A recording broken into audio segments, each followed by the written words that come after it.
इसलिए दयालुता प्रशंसनीय है। या यह सभी निर्मित चीजें बदलती और खत्म होती हैं। मिस्र के पिरामिड निर्मित चीजें हैं, इसलिए पिरामिड बदलेंगे और खत्म होंगे। पहले वाक्य को प्रमुख आधार वाक्य कहा जाता है और सही आधार वाक्य से सही निष्कर्ष निकलते हैं। कॉलेज के एक प्रोफेसर ने न्यूयॉर्क सिटी के टाउन हॉल में मस्तिष्क विज्ञान पर मेरे कुछ भाषण सुने। वे बाद में मुझसे मिलने आए। उन्होंने मुझसे कहा, मेरे जीवन में हर चीज गड़बड़ है। मैं अपनी सेहत, दौलत और मित्र गंवा चुका हूँ। मैं जिस चीज को छूता हूँ बिगड़ जाती है। मैंने उन्हें समझाया कि उनकी समस्याएं तार्किक रूप से उनके आत्मविनाशक प्रमुख आधार वाक्य से उत्पन्न हुई हैं। अपने जीवन को बदलने के लिए उन्हें अपने चिंतन में एक नया प्रमुख आधार वाक्य स्थापित करना होगा। उन्हें इस विश्वास को सही मानना होगा कि उनके अवचेतन मन की असीमित बुद्धिमत्ता उन्हें आध्यात्मिक, मानसिक और भौतिक मार्गदर्शन दे रही है, निर्देशित कर रही है और समृद्ध बना रही है। जब वे ऐसा कर लेंगे तो उनका अवचेतन मन अपने आप उन्हें समझदारी से निर्णय लेने के लिए निर्देशित करेगा, उनके शरीर का उपचार कर देगा और उनकी मानसिक शांति लौटा देगा। प्रोफेसर ने अपनी जीवन की मनचाही तस्वीर बनाई। उनका प्रमुख आधार वाक्य यह था, असीमित बुद्धिमत्ता हर तरीके से मुझे मार्गदर्शन दे रही है। मैं पूरी तरह स्वस्थ हूँ और मेरे मस्तिष्क तथा शरीर में सामंजस्य का नियम काम करता है। मेरे पास सौंदर्य, प्रेम, शांति और प्रचुरता है। सही कर्म और दैवी विधान के सिद्धांत मेरे पूरे जीवन पर शासन करते हैं। मैं जानता हूँ कि मेरा प्रमुख आधार वाक्य जीवन के शाश्वत नियमों पर आधारित है और मैं जानता, महसूस करता तथा विश्वास करता हूँ कि मेरा अवचेतन मन मेरे चेतन मन की विचार प्रकृति के अनुरूप प्रतिक्रिया करेगा। बाद में उन्होंने मुझे अपनी प्रकृति की जानकारी देते हुए लिखा, मैंने अपने प्रमुख आधार वाक्य को धीरे धीरे शांति से और प्रेम से दिन में कई बार दोहराया। मैं जानता था कि वे मेरे अवचेतन मन की गहराई में उतर रहे हैं। मुझे यकीन था कि मुझे मस्तिष्क के नियमों के आधार पर परिणाम मिलेंगे। मैं आपके साथ हुई बातचीत के लिए बहुत कृतज्ञ हूँ और मैं यह भी कहना चाहूँगा कि मेरे जीवन के सभी क्षेत्रों में बहुत सुधार हो रहा है। अवचेतन मन बहस नहीं करता है। अवचेतन मन बहुत समझदार है। यह सभी सवालों के जवाब जानता है। बहरहाल इसे पता नहीं होता कि यह जानता है। यह आपके साथ बहस नहीं करता है या पलटकर जवाब नहीं देता है। यह ऐसा नहीं कहता है, आप मुझ पर इस तरह के सुझावों की छाप न छोड़ें। जब आप कहते हैं मैं यह नहीं कर सकता, मेरी उम्र बहुत ज़्यादा हो गई है, मैं इस जिम्मेदारी को नहीं निभा सकता, मैं गलत जगह गलत घर में पैदा हो गया था, मैं सही नेताओं को नहीं जानता हूँ, तो आप इन नकारात्मक विचारों को अपने अवचेतन में भर रहे हैं। यह इनके अनुरूप प्रतिक्रिया करता है। आप दरअसल अपनी ही भलाई का रास्ता रोक रहे हैं। आप अपने जीवन में कमी, सीमा और कुंठा उत्पन्न कर रहे हैं। जब आप अपने चेतन मन में बाधा, अवरोध और विलंब की कल्पना करते हैं तो आप अपने अवचेतन मन की बुद्धिमत्ता और ज्ञान का लाभ नहीं ले पाते हैं। आपको दरअसल यह विश्वास होता है कि आपका अवचेतन मन आपकी समस्या को नहीं सुलझा सकता। इसका परिणाम होता है मानसिक और भावनात्मक संकुलन यानी कंजेशन, जिसके बाद बीमारी और न्यूरोटिक प्रवृत्तियां आती हैं। अपनी इच्छाओं को साकार करने और कुंठा से उभरने के लिए दिन में कई बार दृढ़ता से कहें, असीमित बुद्धिमत्ता ने मुझे यह मनोकामना दी है और यही मुझे इसे साकार करने की आदर्श योजना की राह दिखाती है, उस ओर ले जाती है और आवश्यक बातें बताती है। मैं जानता हूँ कि मेरे अवचेतन की अधिक गहरी समझ अब प्रतिक्रिया कर रही है और मैं जो महसूस करता हूँ तथा जिस पर मन में दावा करता हूँ वह बाहर व्यक्त होती है। संतुलन और समबुद्धि हर ओर है। दूसरी तरफ अगर आप कहते हैं अब कोई रास्ता नहीं बचा है, अब मेरा खेल खत्म हो गया, इस उलझन से बाहर निकलने का कोई तरीका नहीं है, मैं बाधित और अवरुद्ध हूँ, तो आपके अवचेतन मन से कोई जवाब या प्रतिक्रिया नहीं मिलेगी। अगर आप चाहते हैं कि आपका अवचेतन आपके लिए काम करे तो इसका सहयोग पाने के लिए आपको इससे सही आग्रह करना होगा। यह आपके लिए हमेशा काम कर रहा है। यह इस समय भी आपके हृदय की धड़कन और सांस को नियंत्रित कर रहा है। जब आपकी उंगली कट जाती है तो यह उपचार की जटिल प्रक्रिया शुरू कर देता है। इसकी सबसे मूलभूत प्रकृति जीवन की ओर है। यह हमेशा आपकी देखभाल करता है और आपको सुरक्षित रखता है। आपके अवचेतन के पास अपनी खुद की बुद्धि है, लेकिन यह आपके विचारों और छवियों के पैटर्न को स्वीकार कर लेता है। जब आप किसी समस्या का जवाब तलाशते हैं तो आपका अवचेतन प्रतिक्रिया करेगा, लेकिन यह आपसे उम्मीद करेगा कि आप अपने चेतन मन में किसी सच्चे निर्णय या फैसले पर पहुंच जाएं। आपको यह मानना होगा कि आपके अवचेतन मन के पास जवाब है। अगर आप कहते हैं मुझे नहीं मालूम कि कोई रास्ता है भी या नहीं, मैं पूरी तरह दुविधा और उलझन में हूँ, मुझे जवाब क्यों नहीं मिलता। तो आप अपनी प्रार्थना को नकार रहे हैं। समय काटते सैनिक की तरह आप ऊर्जा का प्रयोग तो करते हैं, लेकिन आगे नहीं बढ़ते। अपने मस्तिष्क के पहियों को विराम दें, आराम से बैठ जाएं, शिथिल हो जाएं, शांति से कहें, मेरा अवचेतन मन जवाब जानता है, यह इस समय भी प्रतिक्रिया कर रहा है। मैं धन्यवाद देता हूँ क्योंकि मैं जानता हूँ कि मेरे अवचेतन की असीमित बुद्धिमत्ता सारी बातें जानती है और मुझे इस वक्त आदर्श जवाब दे रही है। मेरा सच्चा विश्वास मेरे अवचेतन मन की बुद्धिमत्ता और ज्ञान को मुक्त कर रहा है। मुझे खुशी है कि ऐसा हो रहा है। याद रखने लायक विचार, अच्छा सोचेंगे तो अच्छा होगा, बुरा सोचेंगे तो बुरा होगा। आप वही बनेंगे जो आप दिन भर सोचते हैं। आपका अवचेतन मन आपके साथ बहस नहीं करता है, यह आपके चेतन मन के आदेश को चुपचाप मान लेता है। अगर आप कहते हैं मैं इसका खर्चा नहीं उठा सकता, तो आपका अवचेतन इसे सच बनाने के लिए काम करने लगता है। कोई ज्यादा अच्छा विचार चुनें। इसके बजाय इसे यह आदेश दें, मैं इसे खरीदूंगा, मैं इसे अपने मन में स्वीकार करता हूँ। आप अपनी आत्मा अवचेतन मन के कप्तान हैं और अपनी तकदीर के मालिक हैं। याद रखें, आपके पास चुनने की क्षमता है। जिंदगी चुनें, प्रेम चुनें, सेहत चुनें, खुशी चुनें। आपका चेतन मन जिसे भी सच मानता है, आपका अवचेतन मन उसे स्वीकार कर लेगा और हकीकत बना देगा। खुशकिस्मती, दैवी मार्गदर्शन, सही कर्म और जीवन की सभी नियामतों में विश्वास करें। चैप्टर 3, आपके अवचेतन मन की चमत्कारी शक्ति।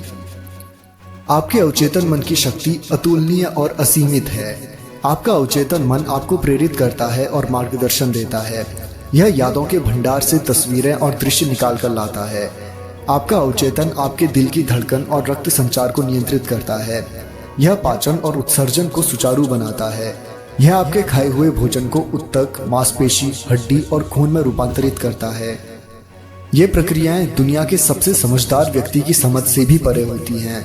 आपका अवचेतन मन शरीर की इन सभी अनिवार्य प्रक्रियाओं और कार्यों को नियंत्रित करता है। इसे सभी समस्याओं के जवाब मालूम हैं। आपका अवचेतन मन कभी नहीं सोता है, न कभी आराम करता है। यह हमेशा काम करता रहता है।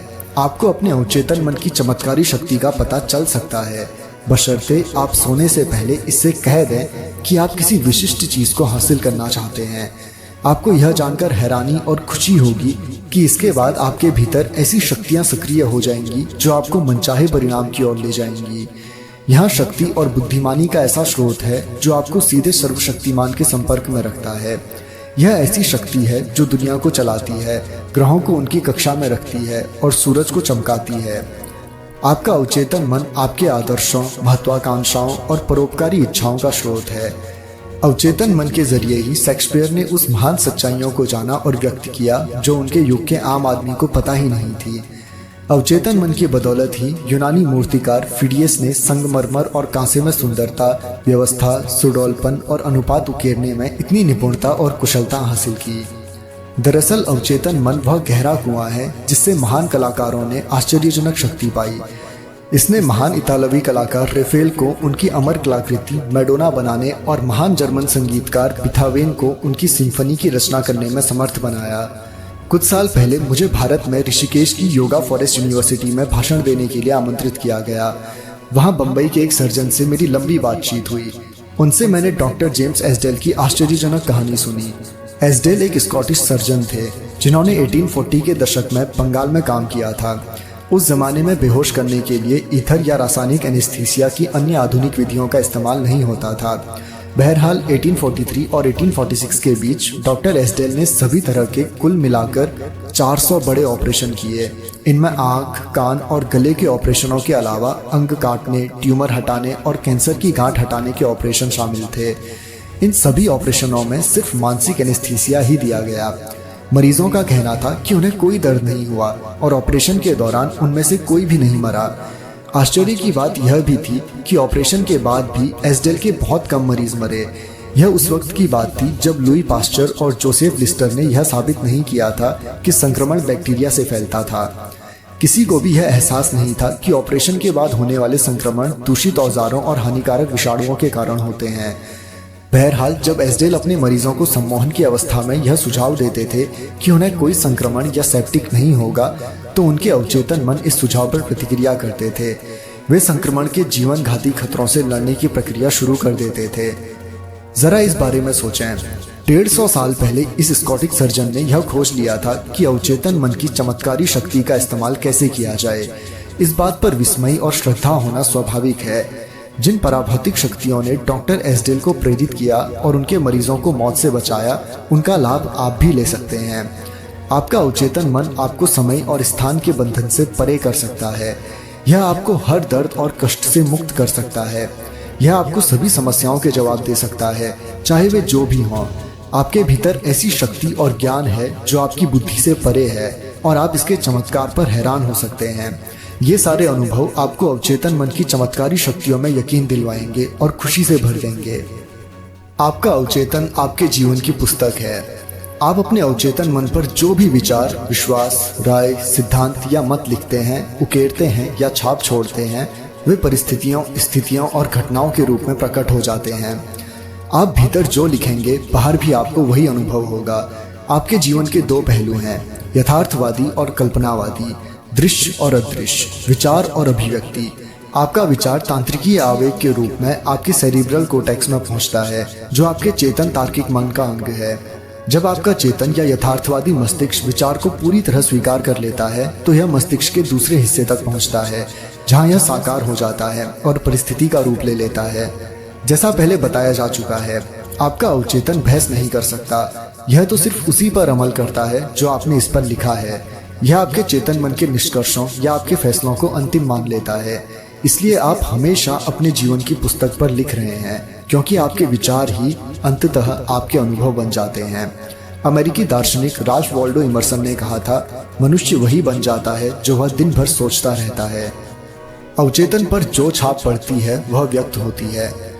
अमेरिकी मनोविज्ञान के जनक विलियम जेम्स ने कहा था कि आपके अवचेतन मन में दुनिया को हिलाने की शक्ति है। इसमें असीमित ज्ञान और बुद्धिमत्ता है। इसे छिपे हुए स्रोतों से पोषण मिलता है और इसे जीवन का नियम कहा जाता है। आप अपने अवचेतन मन पर जो भी छाप छोड़ते हैं, यह उसे साकार करने के लिए जमीन आसमान एक कर देगा। इसलिए आपको इस पर सिर्फ एक सही और सृजनात्मक विचारों की छाप ही छोड़नी चाहिए।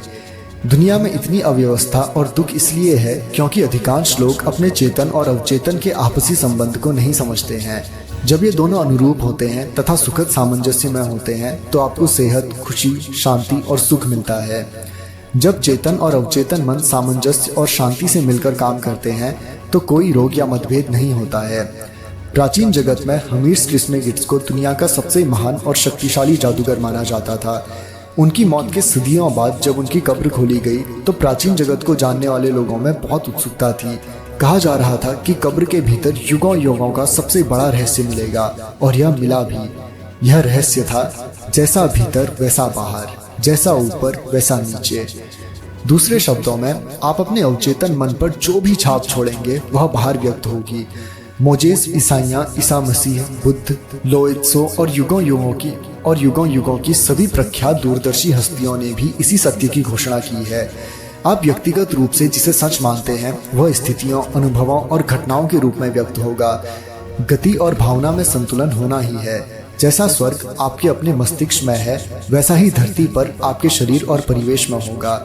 यही जीवन का महान नियम है। क्रिया और प्रतिक्रिया, स्थिरता और गति का यह नियम आपको समूची प्रकृति में मिलेगा। इन दोनों में संतुलन होने पर ही सामंजस्य और संतुलन बनेगा। आप दुनिया में इसलिए हैं ताकि जीवन का सिद्धांत आपके भीतर लयबद्ध तरीके और सामंजस्य से प्रवाहित हो सके। अंदर जाने और बाहर निकलने वाली चीज़ें बराबर होनी चाहिए। अंदर की और बाहर की अभिव्यक्ति बराबर होनी चाहिए। आपकी सारी कुंठाओं का कारण अपूर्ण इच्छाएं हैं। अगर आप नकारात्मक, विनाशक और दुष्ट विचार रखते हैं, तो ये विचार विनाशक भाव पैदा करते हैं। ये भाव बाहर निकलने का कोई ना कोई रास्ता खोज लेंगे और किसी न किसी तरह व्यक्त होंगे। चूंकि इन भावों की प्रकृति नकारात्मक है, इसलिए ये प्रायः अल्सर, हृदय रोग, तनाव और चिंता के रूप में व्यक्त होते हैं। अपने बारे में आपकी क्या सोच या भावना है, आपके अस्तित्व का हर हिस्सा उसी सोच की अभिव्यक्ति है। आपकी स्फूर्ति, शरीर, वित्तीय स्थिति, दोस्त और सामाजिक प्रतिष्ठा उन विचारों का प्रतिबिंब है जो आपके अपने बारे में है। इस बात का सच्चा अर्थ यह है कि आप अपने अवचेतन मन पर भीतर जो छाप छोड़ते हैं वह आपके जीवन के सभी क्षेत्रों में बाहर व्यक्त होती है। हम अपनी नकारात्मक सोच से खुद को नुकसान पहुंचाते हैं। आपने कितनी बार गुस्सा होकर, डरकर, जलकर या बदले की भावना से खुद को नुकसान पहुंचाया है? ये जहर आपके अवचेतन मन में दाखिल हो जाते हैं। आप इन नकारात्मक नजरियों के साथ पैदा नहीं हुए थे। अपने अवचेतन मन को जीवनदायी विचार देंगे तो इसके भीतर के सभी नकारात्मक विचार मिटने लगेंगे। यह काम लगातार करने पर सारा अतीत मिट जाएगा और अवचेतन मन उसे भुला देगा। अवचेतन चर्म रोग ठीक करता है। अवचेतन मन की उपचार शक्ति का सबसे विश्वसनीय प्रमाण व्यक्तिगत उपचार है। 40 साल पहले मुझे चर्म रोग हुआ। मैं सबसे अच्छे डॉक्टरों के पास गया जिन्होंने सबसे आधुनिक उपचार आजमाए। किसी से भी फायदा नहीं हुआ। चर्म रोग बिगड़ता गया। फिर एक दिन वृहद मनोवैज्ञानिक ज्ञान वाले एक धर्मगुरु ने मुझे 139th भजन का गूढ़ मतलब समझाया। उन्होंने मेरा ध्यान इस वाक्य की तरफ दिलाया, आपकी पुस्तक में मेरे सभी अंग हैं जो लगातार बनाए गए हैं जब उनमें से कोई भी नहीं था। उन्होंने स्पष्ट किया कि पुस्तक का मतलब मेरा अवचेतन मस्तिष्क है जिसने एक छोटी सी मूल कोशिका से मेरे सभी अंग बनाए हैं। उन्होंने इशारा किया कि चूंकि मेरे अवचेतन मन ने मेरे शरीर को बनाया है इसलिए यह इसे दोबारा बना सकता है और अंतर्निहित आदर्श रूपरेखा के अनुरूप इसका उपचार कर सकता है। इस धर्मगुरु ने अपनी घड़ी की तरफ इशारा किया। उन्होंने मुझे बताया, इस घड़ी को देख रहे हो, इसे किसी ने बनाया था, लेकिन इसके मूर्त रूप में आने से पहले घड़ी बनाने वाले के दिमाग में इसका स्पष्ट विचार था।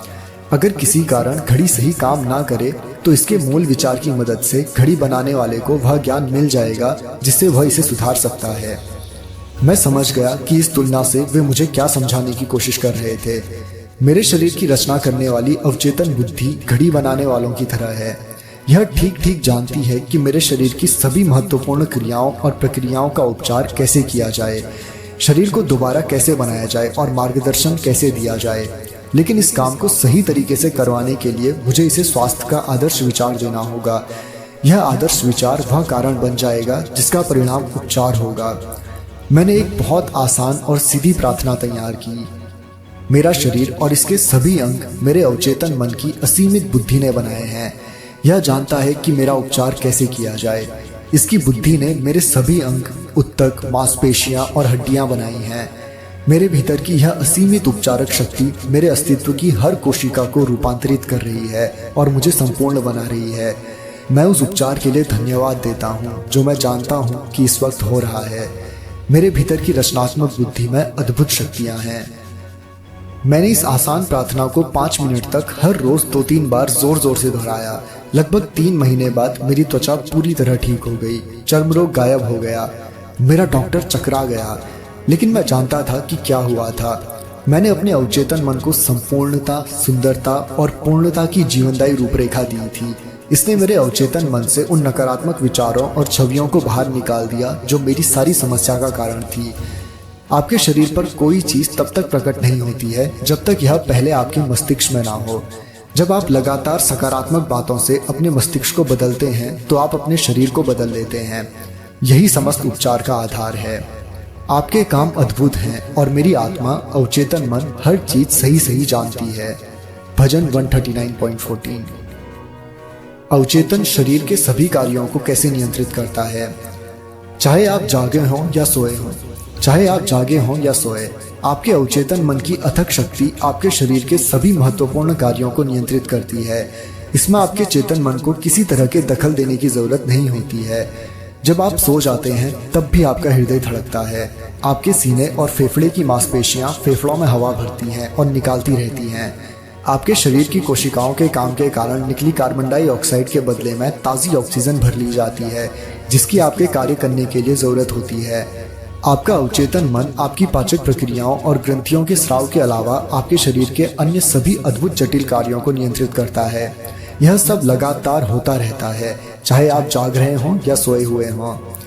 अगर आपको अपने शरीर के सभी काम चेतन मन से करने पड़े तो आप निश्चित ही मशीन असफल हो जाएंगे। आप शायद बहुत जल्दी मर जाएंगे। ये प्रक्रियाएं बहुत जटिल और आपस में बुरी तरह गुथी हुई हैं। हार्ट लंग मशीन, जिसका इस्तेमाल ओपन हार्ट सर्जरी में किया जाता है, आधुनिक चिकित्सा तकनीक का चमत्कार है। बहरहाल इसके काम आपके अवचेतन मन की तुलना में बहुत आसान हैं। जो साल में 365 दिन काम करता है और वह भी 24 घंटे। मान लें आप किसी सुपरसोनिक जेटलाइनर में बैठकर समुद्र के ऊपर से गुजर रहे हों और कॉकपिट में घुस जाएं। निश्चित ही आपको हवाई जहाज उड़ाना नहीं आता है, लेकिन आप पायलट का ध्यान भटकाकर परेशानी जरूर खड़ी कर सकते हैं। इसी तरह आपका चेतन मस्तिष्क शरीर को तो नहीं चला सकता, लेकिन यह इसके सही तरीके से काम करने के रास्ता में बाधा जरूर बन सकता है। चिंता, तनाव, डर और निराशा हृदय, फेफड़ों, आमाशय और आंतों के सामान्य कार्यों में बाधा डाल सकती है।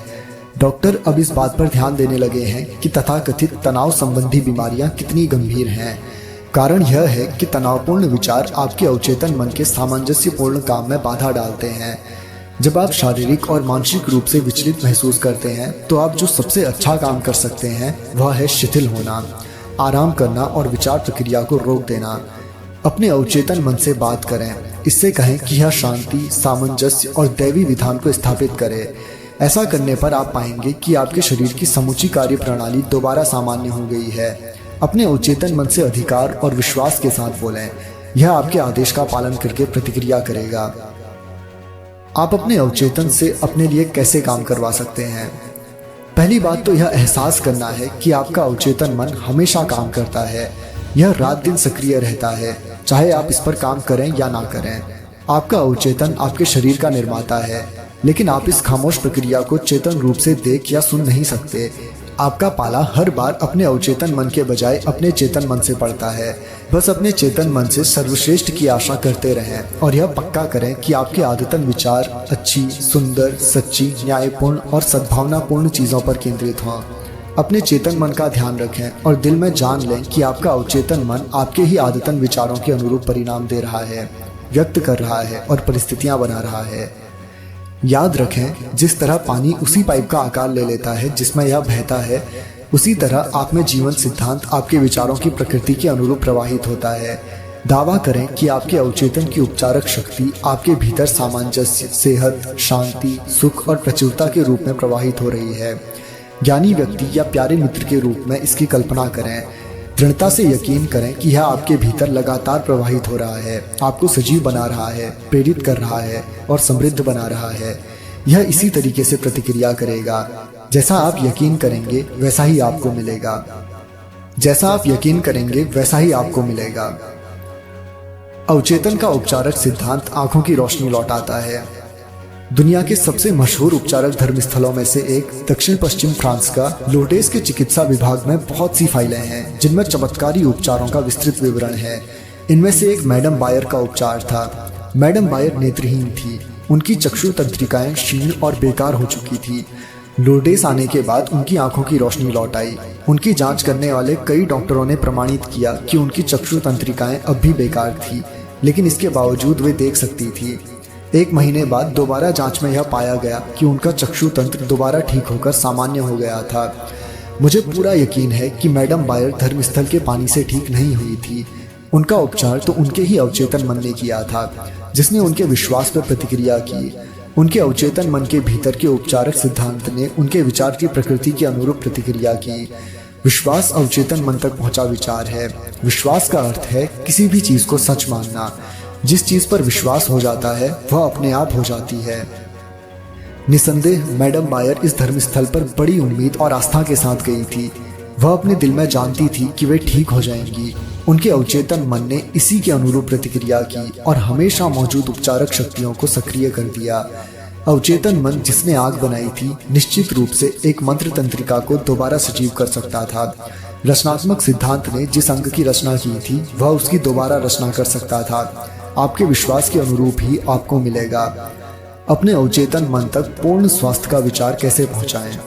मैं जोहान्सबर्ग, दक्षिण अफ्रीका में एक मेथोडिस्ट पादरी से मिला। उन्होंने मुझे बताया कि वे बुरी तरह फैल चुके फेफड़े के कैंसर से कैसे उभरे। उन्होंने पूर्ण स्वास्थ्य के विचार को अवचेतन मन तक पहुंचाकर यह चमत्कारी परिणाम पाया। मेरे आग्रह पर उन्होंने मुझे उस प्रक्रिया का जो विस्तृत वर्णन भेजा है उसे मैं आपके सामने रख रहा हूँ। दिन में कई बार मैं खुद को मानसिक और शारीरिक रूप से पूरी तरह शिथिल कर लेता था।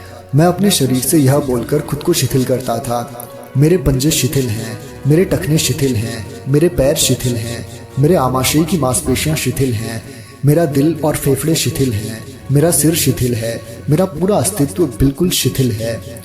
लगभग 5 मिनट बाद मैं खुद को उन्नीदी अवस्था में पाता था। फिर मैं इस सत्य की घोषणा करता था, ईश्वर की पूर्णता अब मुझ में व्यक्त हो रही है। संपूर्ण स्वास्थ्य का विचार अब मेरे अवचेतन मन में भर रहा है। ईश्वर ने मेरी जो छवि बनाई है वह आदर्श छवि है और मेरा अवचेतन मन ईश्वर की उसी आदर्श छवि के अनुसार मेरे शरीर को दोबारा बना रहा है। इस पादरी का उल्लेखनीय उपचार हुआ और वे पूरी तरह ठीक हो गए। उन्होंने जिस तकनीक का इस्तेमाल किया था वह संपूर्ण स्वास्थ्य के विचार को अवचेतन मन तक पहुंचाने का सीधा और सरल तरीका थी। मैंने लकवे के एक मरीज को बताया कि वह कल्पना में स्पष्ट तस्वीर देखे कि वह अपने ऑफिस में चहलकदमी कर रहा है, डेस्क छू रहा है, फोन का जवाब दे रहा है और वे सारे काम कर रहा है जो वह सामान्य स्थिति में करता। मैंने उसे बताया कि उसका अवचेतन मन संपूर्ण स्वास्थ्य की मानसिक तस्वीर को स्वीकार कर देगा। उसने खुद को इस भूमिका में झोंक दिया। उसने सचमुच महसूस किया कि वह अपने ऑफिस में लौट चुका है। वह जानता था कि वह अपने अवचेतन मन को एक मूर्त और निश्चित काम दे रहा है। उसका अवचेतन मन वह फिल्म थी जिस पर तस्वीर की छाप छोड़ी जा रही थी। उसने कई सप्ताह तक गहनता से तस्वीर देखी। फिर एक दिन टेलीफोन की घंटी उस वक्त बजी जब बाकी सब लोग बाहर थे। टेलीफोन उसके पलंग से 12 फुट दूर था। बहरहाल वह जैसे तैसे इसका जवाब देने में कामयाब हो गया। उसी पल से उसका लकवा गायब हो गया। उसके अवचेतन मन की उपचारक शक्ति ने उसकी मानसिक तस्वीर पर प्रतिक्रिया की और उपचार संभव हो गया। यह व्यक्ति एक मानसिक अवरोध से पीड़ित था जिसने मस्तिष्क में उत्पन्न तंत्रिका आवेगों को उसके पैरों तक पहुंचने से रोक दिया था, इसलिए वह चल नहीं पाता था। अब उसने अपना ध्यान अपने भीतर की उपचारक शक्ति पर केंद्रित किया तो उसके एकाग्र ध्यान से शक्ति प्रवाहित होने लगी और वह दोबारा चलने लगा। जो भी आप प्रार्थना में मांगेंगे विश्वास रखने पर आपको मिल जाएगा। मैथ्यू 21:22। याद रखने लायक विचार। आपका अवचेतन मन आपके शरीर की सभी महत्वपूर्ण प्रक्रियाओं को नियंत्रित करता है और सभी समस्याओं के जवाब जानता है। सोने से पहले अपने अवचेतन मन से कोई विशिष्ट आग्रह करें और इसकी चमत्कारी शक्ति देखें। आप अपने अवचेतन मन पर जो भी छाप छोड़ते हैं वह परिस्थितियों, अनुभवों और घटनाओं के रूप में व्यक्त होती है। इसलिए चेतन मन में मौजूद विचारों के बारे में सतर्क रहें। क्रिया और प्रतिक्रिया का नियम शाश्वत है। आपका विचार क्रिया है और उस विचार पर आपका अवचेतन मन स्वतः प्रतिक्रिया करता है। अपने विचारों पर नजर रखें। अपनी समस्या के सुखद अंत या समाधान की कल्पना करें। उपलब्धि के रोमांच को महसूस करें। आप जो भी कल्पना करेंगे या महसूस करेंगे उसे आपका अवचेतन मन स्वीकार करके परिणाम में बदल देगा। आप जो भी कल्पना करेंगे या महसूस करेंगे उसे आपका अवचेतन मन स्वीकार करके परिणाम में बदल देगा। चैप्टर 4। प्राचीन काल में मानसिक उपचार। युगों युगों से हर महाद्वीप, परिवेश और संस्कृति के लोग जानते थे कि कहीं ना कहीं पर एक उपचारक शक्ति है जो व्यक्ति की शारीरिक क्षमताओं को दोबारा लौटा सकती है और बीमारी ठीक कर सकती है। वे मानते थे कि यह रहस्यमयी शक्ति कुछ विशेष स्थितियों में जागृत की जा सकती है और इसे सही तरीके से जागृत करने पर मानवीय कष्ट कम हो जाता है।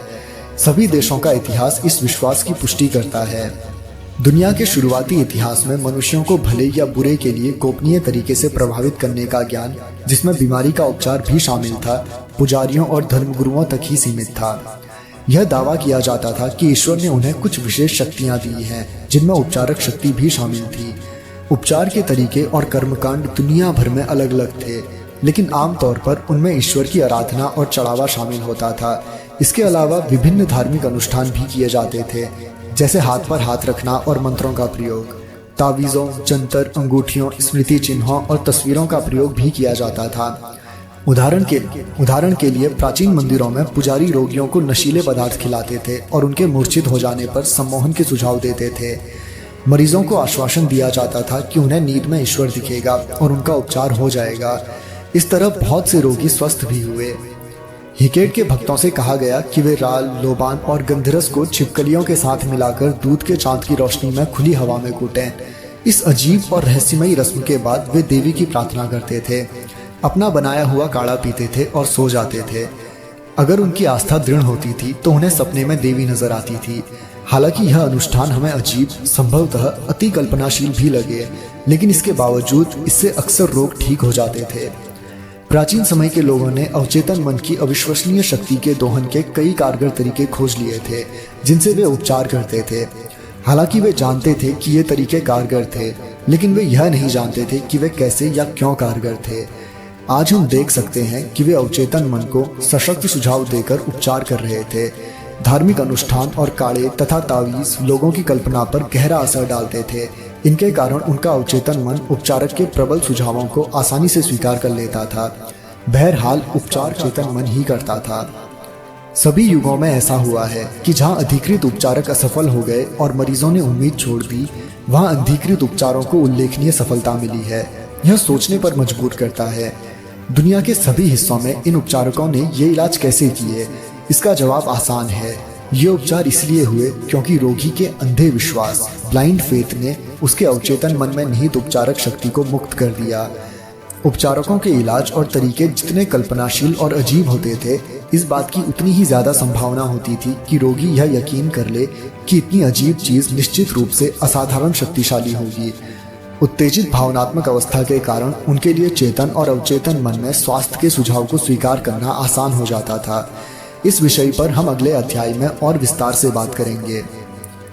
अवचेतन शक्तियों के प्रयोग पर बाइबल के प्रसंग। जिन भी चीजों की आप इच्छा करते हैं, प्रार्थना करते समय यह विश्वास करें कि आपको वे मिल रही हैं और वे आपको मिल जाएंगी। मार्क 11:24। इस वाक्य को दोबारा पढ़ें और काल यानी टेंस के फर्क पर गौर करें। विश्वास, बिलीव और मिल रही है, रिसीव वर्तमान काल में है, लेकिन मिल जाएगी, शैल हैव भविष्य काल में है। प्रेरित लेखक हमें व्याकरण के इस छोटे से अंतर से बहुत ही महत्वपूर्ण बात बता रहा है।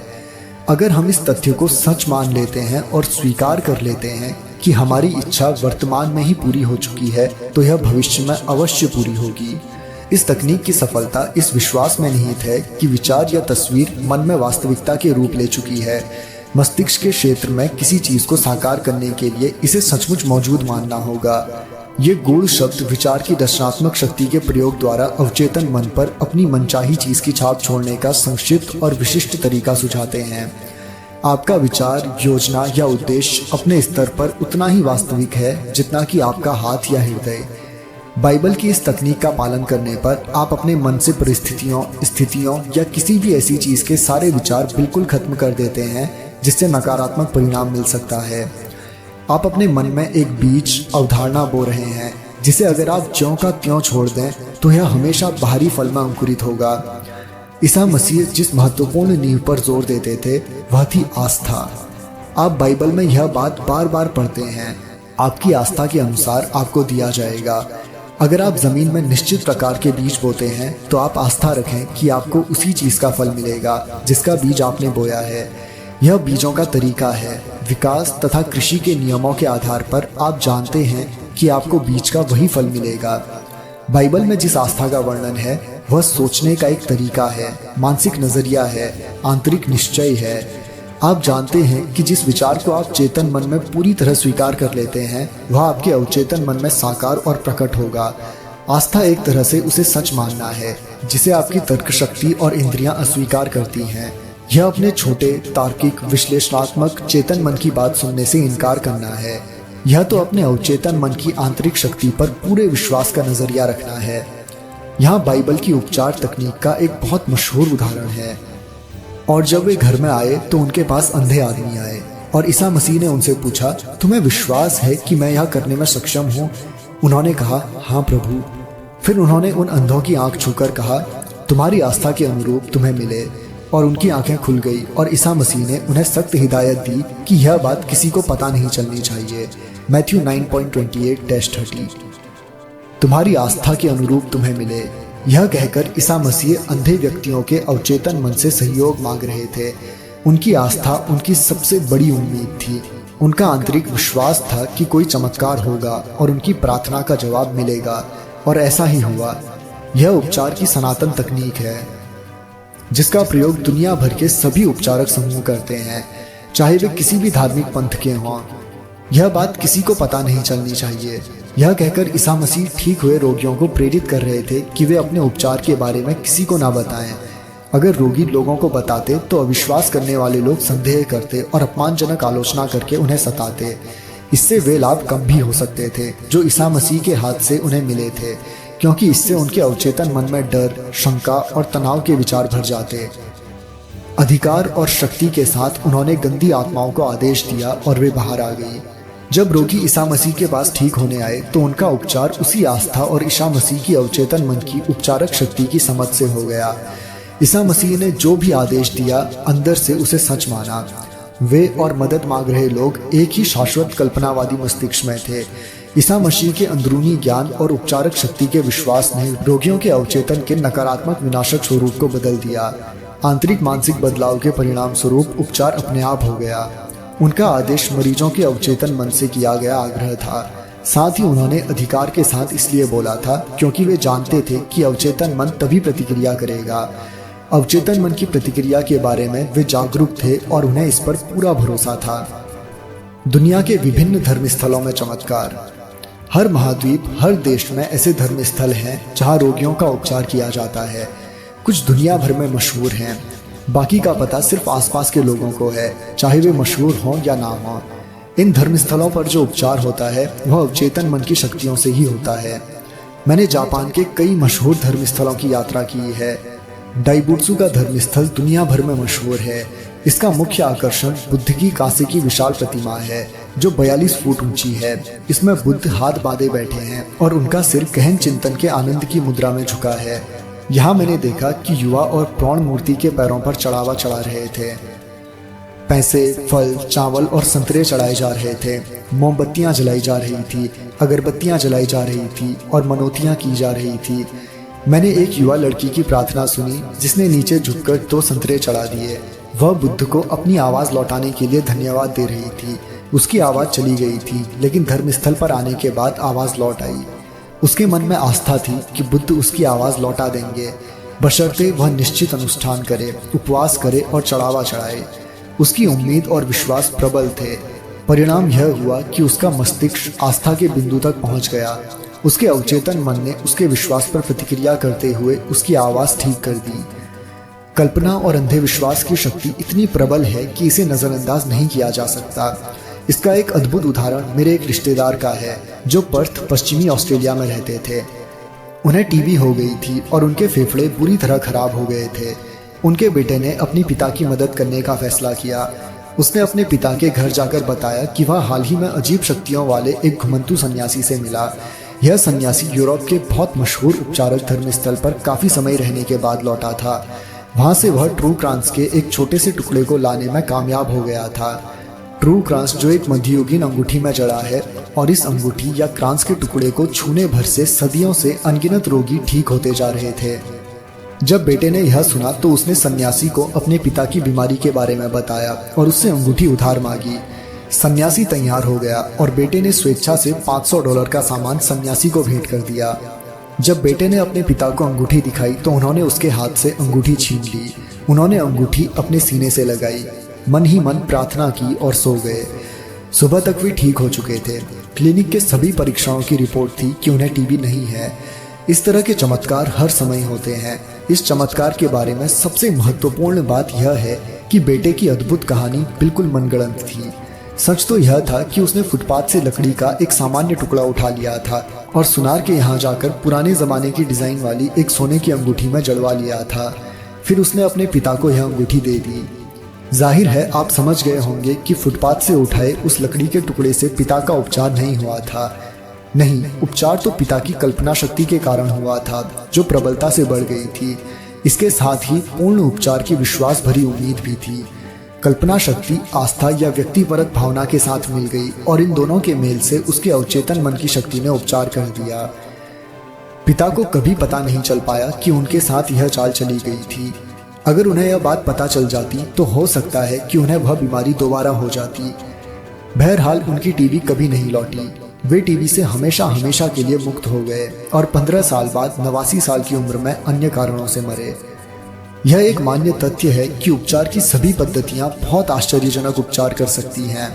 आप इस निष्कर्ष पर पहुंचेंगे कि यह किसी आंतरिक घटक और प्रक्रिया के कारण होगा जो सब में समान हो। सचमुच ऐसा ही है। उपचार का घटक अवचेतन मन है और उपचार की प्रक्रिया आस्था है। इन आधारभूत सच्चाइयों के बारे में गहराई से सोचें। आपके मानसिक कार्यों का विभाजन करके एक कार्य चेतन मन को और दूसरा कार्य अवचेतन मन को सौंपा गया है। आपका अवचेतन मन सुझाव की शक्ति का हमेशा पालन करता है। आपके शरीर के सभी कार्यों, स्थितियों और अनुभूतियों पर आपके अवचेतन मन का पूरा नियंत्रण होता है। आप पक्के तौर पर जानते हैं कि सुझाव से सम्मोहित व्यक्तियों में किसी भी बीमारी के लक्षण पैदा किए जा सकते हैं। उदाहरण के लिए, सम्मोहित अवस्था में दिए गए सुझाव की प्रकृति के अनुसार व्यक्ति को बुखार हो सकता है, उसका चेहरा लाल हो सकता है या उसे सर्दी हो सकती है। आप व्यक्ति को सुझाव दे सकते हैं कि उसे लकवा मार गया है और वह चल नहीं सकता, और ऐसा ही होगा। आप सम्मोहित व्यक्ति की नाक के नीचे ठंडे पानी का एक कप रखकर उसे बता सकते हैं, इसमें नस्वार भरी है, इसे सूंघो। वह बुरी तरह और बार बार छींकने लगेगा। आपको क्या लगता है, छींक किस कारण आई? पानी के कारण या सुझाव के कारण? अगर कोई आपको बताता है कि उसे घास से एलर्जी है, तो आप सम्मोहित अवस्था में उसकी नाक के सामने कोई कागज का फूल या खाली गिलास रखकर उससे कह सकते हैं कि यह घास है। उसमें एलर्जी के सामान्य लक्षण प्रकट हो जाएंगे। इससे हमें पता चलता है कि शारीरिक लक्षण अवचेतन मन के कारण पैदा हुए थे। इन लक्षणों का इलाज भी अवचेतन मन में ही होता है। विभिन्न चिकित्सा पद्धतियों जैसे काइरोप्रैक्टिस, ची क्वांग, एक्यूपंक्चर और न्यूरोपैथी उल्लेखनीय उपचार का दावा करती हैं। यही दावा दुनिया भर के विभिन्न धर्मों के अनुष्ठान और कर्मकांड करते हैं। यह स्पष्ट है कि ये सभी उपचार अवचेतन मन द्वारा किए जाते हैं, जो एकमात्र उपचारक है। ध्यान दें कि अवचेतन मन आपकी उंगली के घाव को किस तरह भरता है। यह जानता है कि इसे कैसे करना है। डॉक्टर घाव पर पट्टी बांधकर कहता है, प्रकृति इसे ठीक कर देगी। लेकिन प्रकृति और कुछ नहीं बल्कि प्राकृतिक नियम का दूसरा नाम है, जो अवचेतन मन का नियम है। आत्मरक्षा की सहज भावना प्रकृति का पहला नियम है और आत्मरक्षा अवचेतन मन का सबसे प्रमुख काम है। आपकी सबसे प्रबल सहज भावना सबसे सशक्त आत्म सुझाव है। विभिन्न धार्मिक पंथों और प्रार्थना उपचार समूहों ने उपचार के कई अलग अलग सिद्धांत दिए हैं। बहुत से लोग यह दावा करते हैं कि उनका सिद्धांत ही सही है, क्योंकि उनके तरीके से अच्छे परिणाम मिलते हैं। जैसा हम इस अध्याय में पढ़ चुके हैं, यह सही नहीं हो सकता। जैसा आप जानते हैं, उपचार के बहुत से तरीके हैं। फ्रेंच एंटन मेस्मर एक ऑस्ट्रियन चिकित्सक थे जो पेरिस में इलाज करते थे। उन्होंने पाया कि वे बीमार के शरीर पर चुंबक लगाकर उसे चमत्कारी तरीके से ठीक कर सकते हैं। उन्होंने कांच और कई धातुओं के टुकड़ों से भी इलाज करके दिखाया। बाद में उन्होंने इन सभी वस्तुओं का प्रयोग छोड़ दिया और रोगी के शरीर पर हाथ फेरकर इलाज करने लगे। उनका दावा था कि उनके उपचार का असली स्रोत प्राणी चुंबकीयता, एनिमल मैग्नेटिज्म था। उनका सिद्धांत था कि उपचारक के हाथ से रहस्यमयी चुंबकीय ऊर्जा प्रवाहित होकर रोगी के शरीर में पहुंच जाती है। मेस्मर ने उपचार के इस तरीके को मेस्मरिज्म नाम दिया। आज हम इसे सम्मोहन के नाम से जानते हैं। मेस्मर की सफलता से जलने वाले दूसरे डॉक्टरों का दावा था कि सिर्फ सुझाव देकर ही उन्होंने अपने सभी उपचार किए थे। बहरहाल जब दबाव देकर पूछा गया तो डॉक्टरों को मानना पड़ा कि वे यह नहीं जानते थे कि सुझाव की शक्ति से इतने अद्भुत परिणाम कैसे मिले। ये सभी समूह मनोविश्लेषक, मनोवैज्ञानिक, काइरोप्रैक्टर्स, उपचारक और हर तरह के धार्मिक समूह एक ही शाश्वत सिद्धांत का प्रयोग कर रहे हैं, जो अवचेतन मन में मौजूद है। हर व्यक्ति यह दावा कर सकता है कि उपचार उनके सिद्धांत के कारण हुआ है, लेकिन सच्चाई कोसों दूर है। सभी प्रकार की उपचार की प्रक्रिया एक निश्चित सकारात्मक मानसिक नजरिया है, एक अंदरूनी नजरिया या सोचने का तरीका है जिसे आस्था कहा जाता है। उपचार विश्वासपूर्ण उम्मीद के कारण होता है, जो अवचेतन मन को सशक्त सुझाव देती है। इसी से उपचारक शक्ति मुक्त होती है। एक व्यक्ति जिस तरीके से ठीक होता है, दूसरा भी उसी तरीके से ठीक होता है। हाँ, यह हो सकता है कि दोनों के सिद्धांत या तरीके भिन्न हों, लेकिन उपचार की प्रक्रिया एक ही है और वह है विश्वास। सिर्फ एक ही उपचारक शक्ति है, आपका अवचेतन मन। आप अपना मनपसंद सिद्धांत, विश्वास और तरीका चुन लें। आप विश्वास रखें। अगर आपको विश्वास है तो आपको परिणाम अवश्य मिलेंगे। एक मशहूर स्विस अल्केमिस्ट और चिकित्सक थे। वे अपने ज़माने के मशहूर उपचारक थे। उन्होंने एक बात कही थी जो आज वैज्ञानिक रूप से प्रमाणित तथ्य है। आपकी आस्था की वस्तु सच्ची हो या झूठी, आपको परिणाम समान ही मिलेंगे। अगर मैं सेंट पीटर की प्रतिमा पर उतना ही विश्वास करता हूँ जितना कि स्वयं सेंट पीटर में करता, तो मुझे वही परिणाम मिलेंगे जो मुझे सेंट पीटर से मिलते। यह अंधविश्वास है। बहरहाल आस्था चमत्कार करती है, और आस्था सच्ची हो या झूठी, यह हमेशा वही चमत्कार करेगी। पैरासेल्स के विचारों को 16वीं सदी में इतालवी दार्शनिक पिएत्रो पोम्पिनोजी ने दोहराया। उन्होंने लिखा था, हम आसानी से उन अद्भुत परिस्थितियों की कल्पना कर सकते हैं जो आत्मविश्वास और कल्पना से उत्पन्न होती हैं। खासकर जब ये दोनों ही चीज़ें रोगी और उसे प्रभावित करने वाले के बीच प्रभावित होती हैं। निश्चित स्मृति चिन्हों के प्रभाव से होने वाले उपचार और उनकी कल्पना और आत्मविश्वास के प्रभाव हैं। नीम हकीम और दार्शनिक जानते हैं कि अगर किसी संत की अस्थियों की जगह किसी सामान्य इंसान की अस्थियों को रख दिया जाए तब भी बीमारों को उतने ही लाभकारी परिणाम मिलेंगे, बशर्ते उन्हें यह यकीन हो कि यही सच्चे स्मृति चिन्ह हैं। जरा सोचें कि इसका क्या मतलब है। अगर आप संत की अस्थियों की शक्तियों या किसी जगह के पानी के उपचारक गुणों या मेरे ऑस्ट्रेलियाई रिश्तेदार की तरह लकड़ी के टुकड़ों के चमत्कारी परिणामों में यकीन करते हैं तो आपको परिणाम जरूर मिलेंगे, क्योंकि आपके अवचेतन मन को सुझाव दिया गया है। आखिर उपचार तो अवचेतन मन ही करता है। हिप्पोलाइट बर्नहीम 20वीं सदी की शुरुआत में फ्रांस के नैन्सी में प्रोफेसर ऑफ मेडिसिन थे। वे उन शुरुआती लोगों में थे जिन्होंने यह स्पष्ट किया कि चिकित्सक द्वारा रोगी को दिए गए सुझाव अवचेतन मन की शक्ति के कारण परिणाम देते हैं। बर्नहीम ने एक आदमी की कहानी बताई जिसकी जीभ को लकवा मार गया था। हर तरह का इलाज किया लेकिन कोई फायदा नहीं हुआ। फिर एक दिन उस आदमी के डॉक्टर ने उसे बताया कि उसे एक नया यंत्र मिल गया है जो उसकी समस्या को बिल्कुल ठीक कर देगा। इसके बाद डॉक्टर ने उसके मुंह में एक जोबी थर्मामीटर लगा दिया। मरीज को लगा कि यही वह यंत्र है जो उसे ठीक कर देगा। कुछ ही पलों में वह खुशी से चिल्लाने लगा कि अब वह फिर से अपनी जीभ घुमा सकता है। बर्नहीम आगे कहते हैं, हमारे प्रकरणों में इसी तरह के कुछ तथ्य मिलेंगे। एक युवती मेरे ऑफिस में आई। 4 हफ्तों से उसकी आवाज़ पूरी तरह चली गई थी। जांच पड़ताल के बाद मैंने अपने विद्यार्थियों को बताया कि कई बार बोलने की क्षमता बिजली के प्रयोग से तत्काल लौट आती है, क्योंकि इससे सुझाव दिया जा सकता है। मैंने अपना इंडक्शन एपरेटस बुलवाया। मैंने उसके स्वर यंत्र को थोड़ा हिलाया और कहा, अब तुम बोल सकती हो। एक ही पल में मैंने उससे ए बुलवा लिया, फिर बी और फिर मारिया। वह स्पष्टता से बोलती रही। उसकी आवाज़ दोबारा लौट आई। यहाँ बर्नहीम आस्था की शक्ति और रोगी की आशा के बारे में बता रहे हैं, जिसने अवचेतन मन को सशक्त सुझाव दिया। सुझाव से फोड़े उत्पन्न करना। बर्नहीम बताते हैं कि उन्होंने एक मरीज की पीठ पर डाक टिकट चिपकाकर उसे सुझाव दिया कि उसे फोड़ा हो गया है। इस तरह के प्रदर्शनों की पुष्टि दुनिया के कई हिस्सों में कई डॉक्टरों के प्रयोगों और अनुभवों में हुई है। प्रमाणों को देखते हुए शंका की कोई गुंजाइश नहीं है कि मौखिक सुझाव देकर रोगियों के शरीर में संरचनात्मक परिवर्तन किए जा सकते हैं। पूर्व में बताए गए सभी उदाहरण बताते हैं कि नाटकीय तरीके से दिए गए सुझाव बहुत असामान्य स्थितियों को प्रेरित कर सकते हैं। ये इस बात का सबूत है कि व्यक्ति अपने दिल अवचेतन मन में जैसा सोचता है वह वैसा ही बन जाता है। याद रखने लायक विचार। खुद को बार बार याद दिलाएं कि उपचारक शक्ति आपके अवचेतन मन में है। जान लें कि आस्था जमीन में बोए बीज की तरह है। यह अपनी तरह के फल देती है। अपने मन में विचार का बीज बोलें, इसे उम्मीद का पानी और खाद दें। यह वास्तविकता में बदल जाएगा। किसी और के लिए प्रार्थना करते समय यह जान लें कि पूर्णता, सुंदरता और आदर्श का आपका आंतरिक ज्ञान किसी दूसरे के अवचेतन मन के नकारात्मक स्वरूप को बदल सकता है तथा अद्भुत परिणाम दे सकता है। सारे रोग मस्तिष्क में पैदा होते हैं।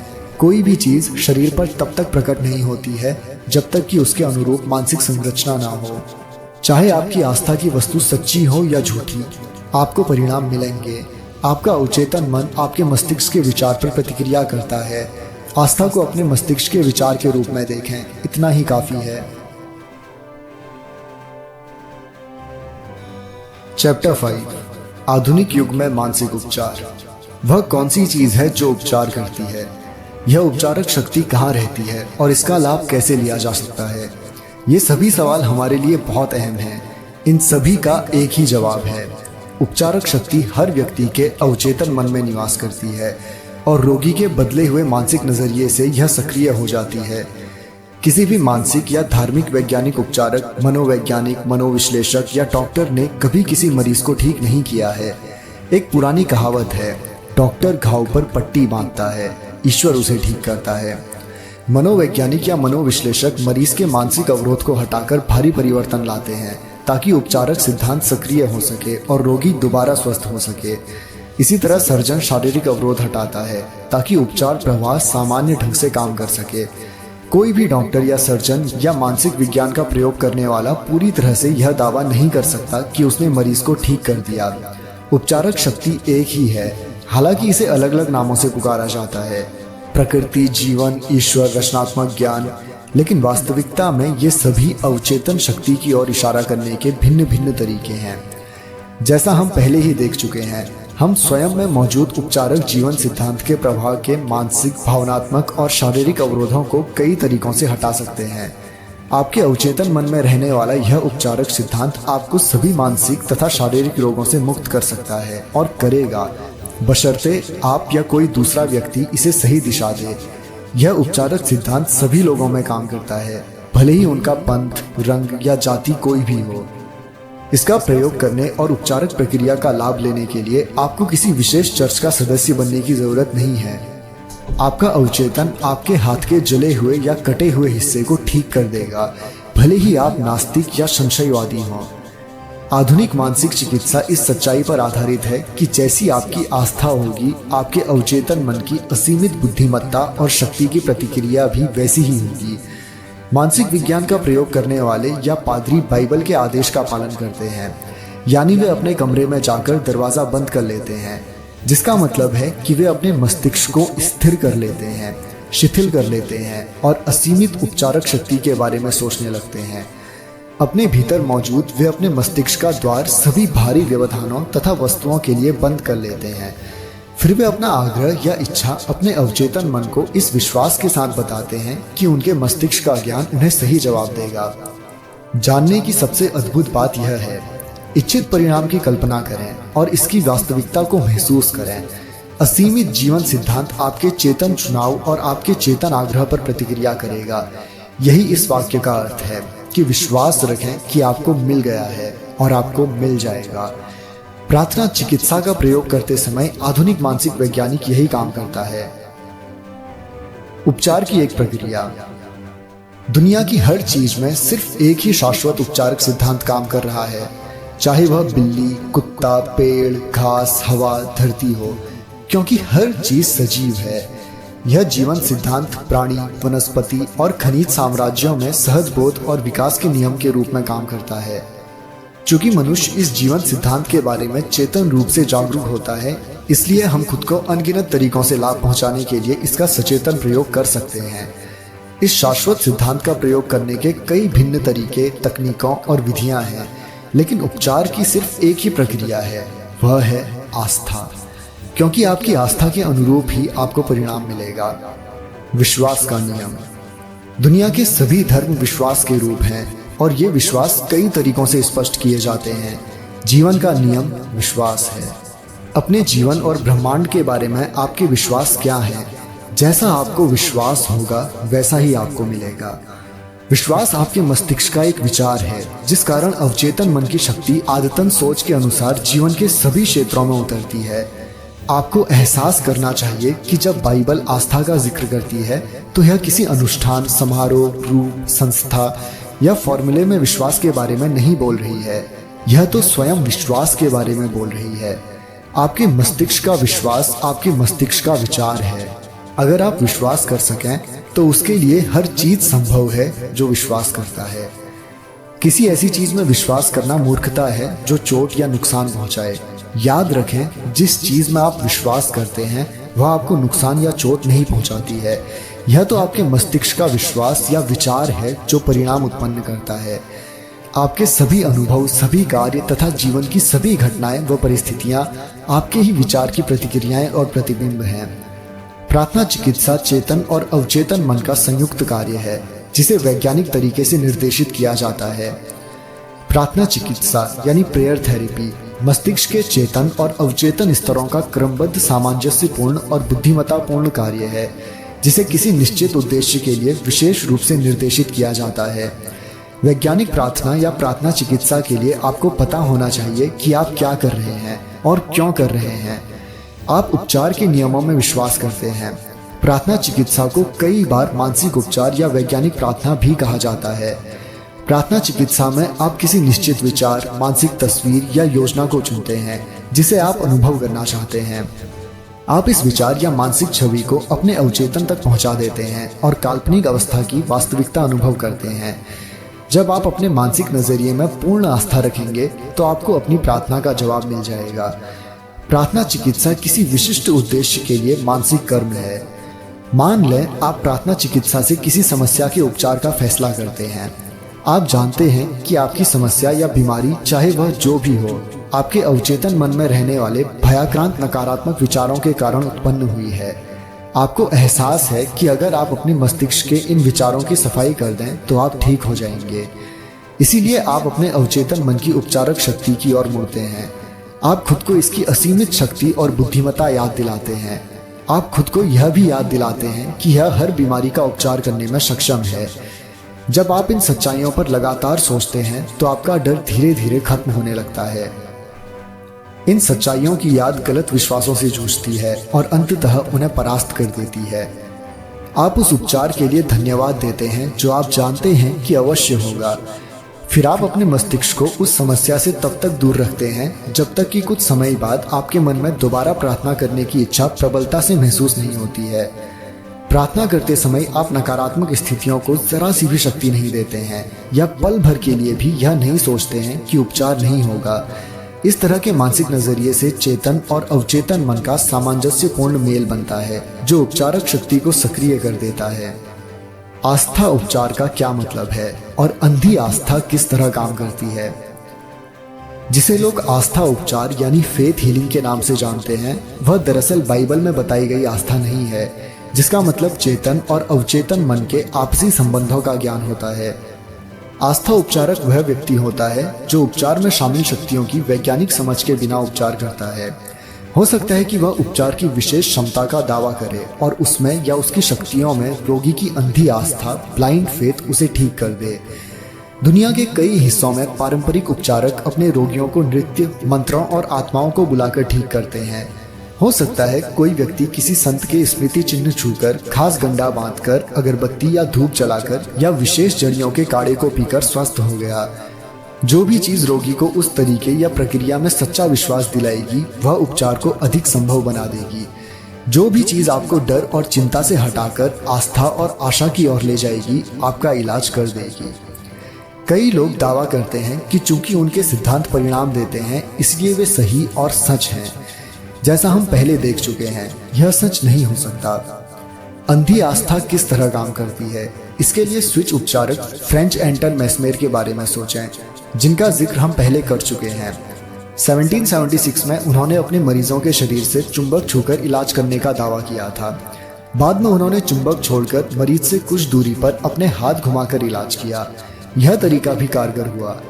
इस नई तकनीक की सफलता को समझाने के लिए मेस्मर ने प्राणी चुंबकीयता का सिद्धांत दिया। उनका मानना था कि यह द्रव वैसे तो पूरे ब्रह्मांड में फैला हुआ है, लेकिन इंसान के शरीर में सबसे सक्रिय है। उनका दावा था कि यह चुंबकीय द्रव उनके हाथों से बीमार शरीर की ओर संप्रेषित होता है और प्राणी चुंबकीयता का यह स्थानांतरण उनका उपचार कर देता है। इसके बाद हजारों लोग उनके पास आने लगे और कई अद्भुत उपचारों का दावा किया गया। मेस्मर पेरिस आ गए। वहाँ की सरकार ने उनके इलाजों की जांच के लिए एक आयोग गठित किया। इस आयोग में प्रख्यात चिकित्सक और एकेडमी ऑफ साइंस के सदस्य थे, जिनमें बेंजामिन फ्रैंकलिन भी शामिल थे।